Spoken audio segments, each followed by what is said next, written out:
ইসলামকে নিয়ে কটূক্তি, অবমাননা, আল্লাহকে গালি দেওয়া, রাসূল সাল্লাল্লাহু আলাইহি ওয়াসাল্লামকে গালি দেওয়া, সবচেয়ে বেশি ইসলামকে অবমাননা করা হয় আমাদের এই দেশে। একজন বাউল কি করে সাহস পায় যে আল্লাহকে গালি দেয়? তারা সাহস পায় এই জন্য, যারা এই দেশে ইসলামের অবমাননা করেছে, কটূক্তি করেছে, তাদের কোনো শাস্তিই হয়নি। যদি হতো তাহলে কেউ আর সাহস করত না।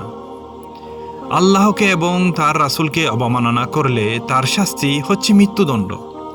আলী রাদিয়াল্লাহু বলেন, এক ইহুদি নারী নবী সাল্লাল্লাহু আলাইহি ওয়াসাল্লামকে গালাগালি করত এবং তার সম্পর্কে মন্দ কথা বলতো।